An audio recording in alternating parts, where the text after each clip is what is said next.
നിങ്ങളുടെ ഇഷ്ട പരമ്പരകൾ എക്സ്ക്ലൂസീവായി സൺ നെക്സ്റ്റ് ആപ്പിലൂടെ തികച്ചും ഫ്രീ ആയി ഇപ്പോഴേ ആപ്പ് ഡൗൺലോഡ് ചെയ്യൂ. അച്ഛാ, ഞാൻ ഗാർമെന്റ്സിൽ പോയിട്ട് നന്ദന്റെ വീട് വരെ ഒന്ന് പോവും. ശരണ്യ അങ്ങോട്ട് പോയിട്ട് എന്തായിന്നൊന്ന് അറിയണമല്ലോ. അവിടെ ചെല്ലുമ്പോ എന്തായിരിക്കും അവരുടെ സ്വീകരണമെന്നൊന്നും എനിക്കറിയില്ല. എന്തായാലും നല്ല സ്വീകരണം ആവാൻ വഴിയില്ല. അവരുടെ എല്ലാം കണ്ണിലെ തെറ്റുകാരിയാണല്ലോ ഞാൻ. അപ്പോ തെറ്റുകാരി തന്നെ അങ്ങോട്ട് ചെന്ന് അവര് വെറുതെ ഇരിക്കില്ലല്ലോ. സത്യത്തില് പോകാൻ എനിക്ക് മടിയുണ്ടച്ച, വേറെ നിവൃത്തിയില്ലാത്തതുകൊണ്ട്. എന്നാലും നന്ദനോട് സംസാരിച്ചാൽ ഒരുപക്ഷെ തെറ്റിദ്ധാരണയൊക്കെ മാറിയാലോ. മോള് പറഞ്ഞത് ശരിയാണ്. അവരുടെ പെരുമാറ്റം വളരെ മോശമായിരിക്കും. ഞാനും കൂടെ വരണോ മോളെ? എന്തിന്? എന്റെ മുമ്പിൽ വെച്ച് അച്ഛനെ ആക്ഷേപിക്കുന്നത് കാണാനോ? അത് വേണ്ടച്ച. അത് താങ്ങാനുള്ള ശക്തിയൊന്നും എനിക്കില്ല. ഞാനേതായാലും കേൾക്കാൻ വിധിക്കപ്പെട്ടവളാ. കേട്ടല്ലേ പറ്റൂ. ഞാൻ പോയിട്ട് വരാച്ച. എല്ലാം താങ്ങാനുള്ള കരുത്ത് എന്റെ മോൾക്കുണ്ടാവട്ടെ. ശരിയച്ച.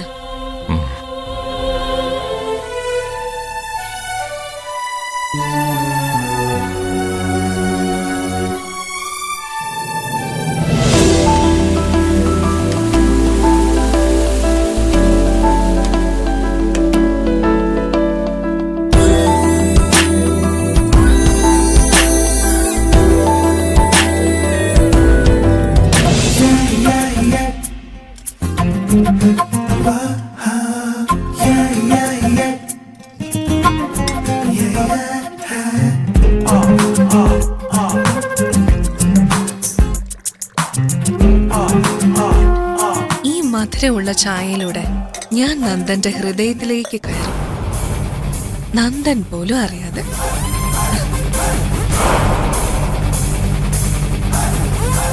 നന്ദ,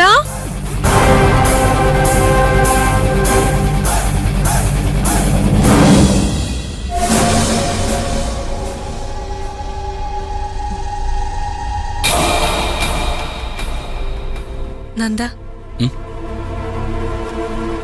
ചായ. ചായ ഞാൻ കുടിച്ചല്ലോ. ഒരു ചായയിൽ കൂടുതൽ ഞാൻ കുടിക്കാറില്ല. ഇത് നന്ദൻ കുടിക്കണം. ഇത് നന്ദന് വേണ്ടി ഞാൻ ഉണ്ടാക്കിയ സ്പെഷ്യൽ ടീയാ. നല്ല മധുരമുള്ള ചായ.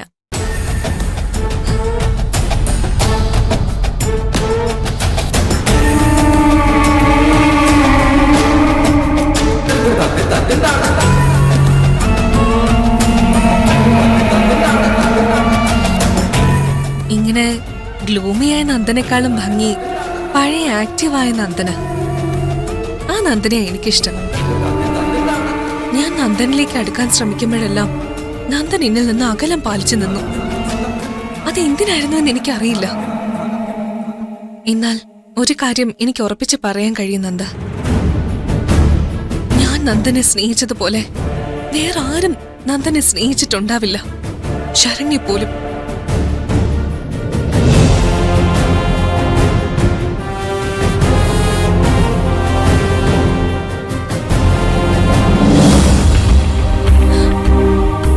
നന്ദൻ തിരിച്ചറിഞ്ഞില്ല എന്നുള്ളതാ എന്റെ ഫേറ്റ്.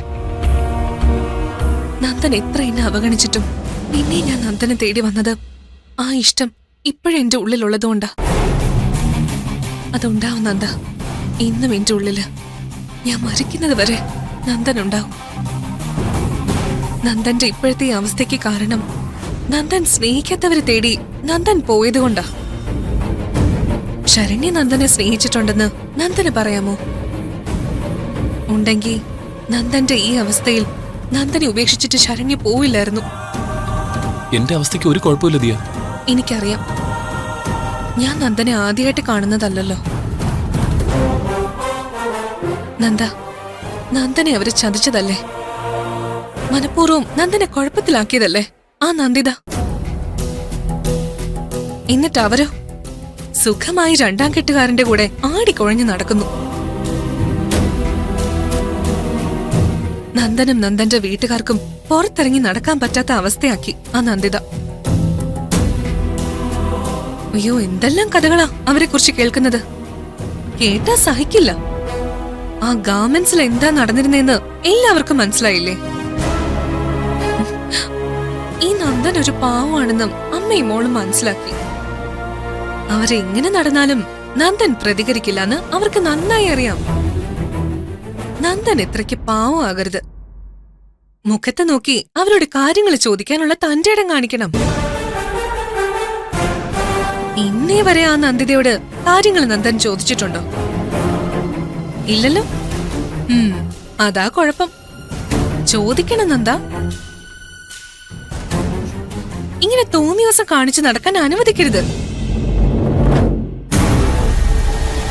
നന്ദിത ചെയ്ത തെറ്റിന് നന്ദൻ എന്തിനാ അനുഭവിക്കുന്നത്? നന്ദൻ പ്രതികരിക്കണം. വിളിച്ച് കാര്യങ്ങൾ പറ.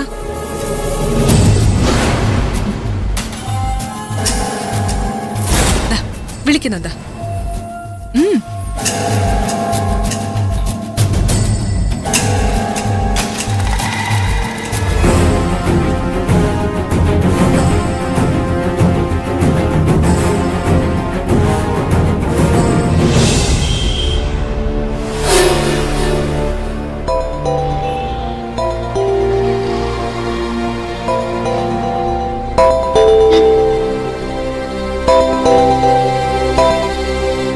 മോനെ നന്ദ, അമ്മ അങ്ങോട്ടേക്ക് വന്നുകൊണ്ടിരിക്കുകയായിരുന്നു. ശരണ്യ അവിടെ എത്തിയില്ലേ മോനെ? മോനോട് എനിക്ക് കുറച്ച് സംസാരിക്കാനുണ്ട്. നേരിൽ കാണാം. ഇങ്ങോട്ട് വരണ്ട. എനിക്ക് കാണുകയും വേണ്ട. അതെന്താ? അറിയില്ലേ? അതോ അറിയാത്ത പോലെ നടിക്കുകയാണോ? നന്ദ, അതിന്റെ സത്യാവസ്ഥ നിനക്ക് അറിയാവുന്നതല്ലേ? എനിക്കൊന്നും അറിയില്ല. എനിക്കൊന്നും കേൾക്കുകയും വേണ്ട. ഒരു എക്സ്പ്ലനേഷനും എനിക്ക് ആവശ്യമില്ല.